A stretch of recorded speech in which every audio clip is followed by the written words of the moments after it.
Hola, bienvenidos a la lección número 6 de su curso Apologética. Mi nombre es Juliani Toala y nuevamente para mí es un placer poder compartirles y ser su facilitadora en este curso. El tema de la lección número 6 del curso lleva como título La confiabilidad del Nuevo Testamento. Y es que para nosotros expresar y defender a nuestra fe es muy importante que tengamos en mente aquellos aspectos que respaldan la confiabilidad del Nuevo Testamento. Y en primer lugar, quiero que ustedes tomen en cuenta que el Nuevo Testamento se completó durante los primeros 60 años o durante el primer siglo después de Cristo. Algunos consideran que fue durante el primer siglo y otros, la mayoría, opinan que fue durante los primeros 60 años después de Cristo. Nosotros debemos tomar en cuenta que la evidencia más fiable sobre la existencia de algún personaje o de algún evento es aquella evidencia que se escribe cercana a ese evento o suceso. Por ejemplo, sabemos de que existió Martín Lutero y algunos historiadores han escrito incluso 300, 200 años después de su existencia. Pero qué mejor fiabilidad que aquellas personas que escribieron en la misma época acerca de él. Y esto es lo que sucede con el Nuevo Testamento. Los personajes que escribieron acerca de Jesús escribieron en una época muy cercana a la vida de Jesús. Y además, muchos de los personajes que escriben el Nuevo Testamento son personajes que convivieron con Cristo Jesús, son contemporáneos o de alguna manera tuvieron contacto con Él, como lo es Pablo, lo es Juan, lo es Santiago, lo es Pedro. Entonces, esto es algo que nosotros debemos tener en mente, que el Nuevo Testamento se completó durante el primer siglo o, como opinan muchos, también durante los primeros 60 años después de Cristo. De hecho, hay copias de los manuscritos originales que datan del siglo número 2. ¿Qué quiero decir con esto? Lo que quiero decir es que muchos escritores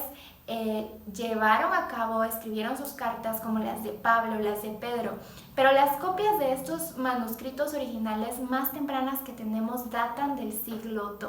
Entonces, mientras más cercanas sean las copias a la copia original, pues eso va a respaldar mucho que es verdad. Y realmente los manuscritos o las copias de esos manuscritos originales son una evidencia sumamente beneficiosa para la fe cristiana. Y quiero comentarles que, por ejemplo, padres de la iglesia, como lo fue Clemente o Ignacio, ellos citaban el Nuevo Testamento. Ellos existieron en el año 100 después de Cristo. Entonces, es sumamente importante que tengamos en mente esto.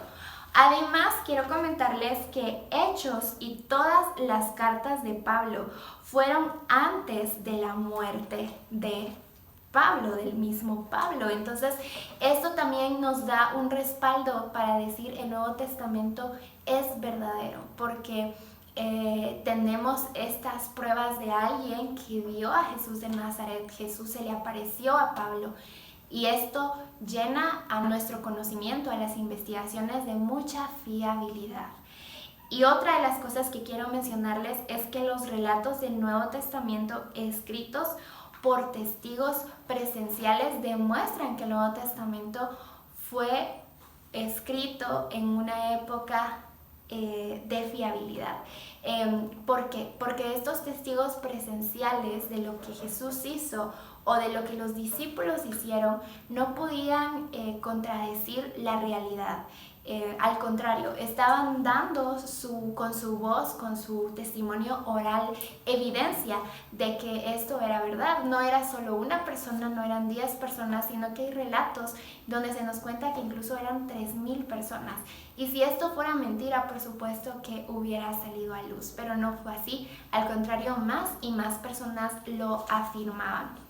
Por lo tanto, acá podemos ver una evidencia de la confiabilidad del Nuevo Testamento, y es esta evidencia de que se completó en los primeros 100 años después de Cristo, o muchos creen en los primeros 60 años después de Cristo. Ahora vamos a la evidencia o aquello que respalda que el Nuevo Testamento es confiable, número 2. Y esto es la prueba bibliográfica. La prueba bibliográfica tiene que ver con la preservación de un documento o con la exactitud de la copia del documento. Yo les hablaba hace un momento que las cartas originales de Pablo, las cartas originales de Pedro o los evangelios tuvieron copias. Estuvo la original y luego a esta original le sacaron copias diferentes escribas y a su vez a estas copias le sacaron copias otros escribas. De esa manera podemos ver que los manuscritos se fueron reproduciendo y enviándose a diferentes partes del continente y alrededor del mundo con el paso de los años. Y para que esta prueba bibliográfica pueda llegar a ser real, tiene que pasar por ciertas reglas o ciertas leyes que debe cumplir. La primera es el lapso de tiempo en que el manuscrito fue escrito. Es decir, mientras más corto fue el lapso del tiempo entre la copia original y el manuscrito, entonces este manuscrito es más confiable. Y eso es lo que vemos con los manuscritos del Nuevo Testamento. Tenemos muchos manuscritos y cantidad de manuscritos donde no hay un lapso de tiempo tan grande entre uno y el otro. Por supuesto, tenemos manuscritos reproducidos muchísimos años después, como por ejemplo las traducciones de la Biblia, de cierta manera vienen a ser copia del texto original en otro idioma, y esto pues ya está 2000 años después de Cristo o 1000 años después de Cristo.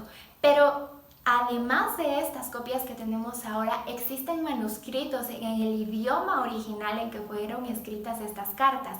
Por ejemplo, el Nuevo Testamento fue escrito en su mayoría en el texto griego, a excepción de algunas frases que aparecen en otros idiomas, como lo es el arameo principalmente. Entonces, estas copias son muy cercanas a las copias originales y esa evidencia es el lapso de tiempo, que es parte de la evidencia bibliográfica. También tenemos otra cosa importante que estos manuscritos deben cumplir, y es el número.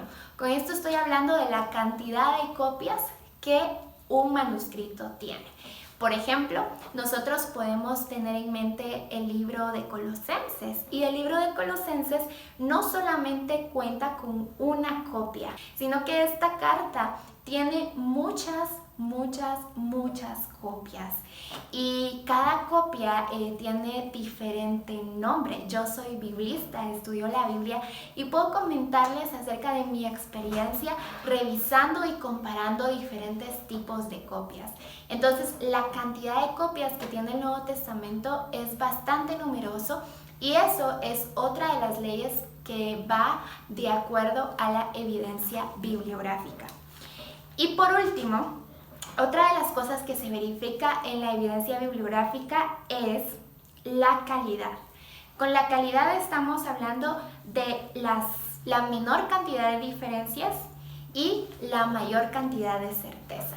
Y esto se unifica un poco con la anterior del número de copias, porque aunque de un solo manuscrito lleguen a haber, por ejemplo, 700 copias, es increíble que al encontrar y al comparar estos manuscritos que aparecieron en diferentes partes del continente de Asia o de Europa, la diferencia que hay entre un manuscrito y otro acerca del Nuevo Testamento son cosas sumamente mínimas, y esto tiene que ver con la calidad. Es increíble porque entre gran cantidad de manuscritos nunca vamos a ver que hay una contradicción en las cartas de Pablo, donde por ejemplo en Filipenses se esté desarrollando cierta idea totalmente contraria a la idea que está desarrollando en otra copia de Filipenses, sino que por el contrario, cuando nosotros nos metemos a estudiar esto, nos damos cuenta que las diferencias que hay son son casi que ninguna, y si llega a haber alguna diferencia muchas veces se debe a una consonante o a una tilde o a alguna preposición, pero por lo general las copias de las cartas del Nuevo Testamento y de los Evangelios no tienen diferencias, y esto habla de la calidad del Nuevo Testamento, de los manuscritos del Nuevo Testamento. Entonces, esta es una de las formas en que nosotros también podemos defender la confiabilidad del Nuevo Testamento. Podemos hablarles a los demás acerca de la prueba bibliográfica que tiene que ver con la preservación de los manuscritos. Ahora bien, tenemos otro tipo de evidencia que también es muy importante acerca de la confiabilidad del Nuevo Testamento. Y el siguiente tipo de evidencia tiene que ver con la evidencia interna. Y ustedes me preguntan, ¿qué es la evidencia interna? Nunca hemos escuchado de ella. Pues quiero comentarles que la evidencia interna incluye 3 aspectos. En primer lugar, incluye el testimonio personal o presencial. En segundo lugar, incluye la presencia de testigos vivos. Y en tercer lugar, incluye los autores que murieron por su fe. Ahora les voy a explicar. Como les había mencionado, el testimonio presencial es muy importante dentro de la evidencia interna que nos habla de la confiabilidad del Nuevo Testamento, porque acá es donde nosotros vamos a poder observar que hubieron personas que convivieron cerca de Jesús y que dieron testimonio de lo que habían compartido con él. Los evangelios registran grandes hechos acerca de personas que estuvieron con Jesús en sus vivencias personales. Por ejemplo, tenemos el testimonio de Jacobo, hermano de Jesús, que vivió con él desde pequeño y años después él creyó en Cristo Jesús, y tenemos ahora lo que es la carta de Santiago. Entonces, este tipo de episodios los respaldan personas que convivieron con Jesús, y eso le da una confiabilidad al Nuevo Testamento increíble. Por ejemplo, la experiencia que Pablo vivió del contacto que tuvo con Jesús cuando él iba camino a cierto lugar y luego se fue a Damasco, es parte de la evidencia interna. Tenemos la evidencia también de los que investigaron para escribir los evangelios. Entonces, un sinnúmero. Ya hemos hablado de esto en otras lecciones, pero para que ustedes lo tengan en mente.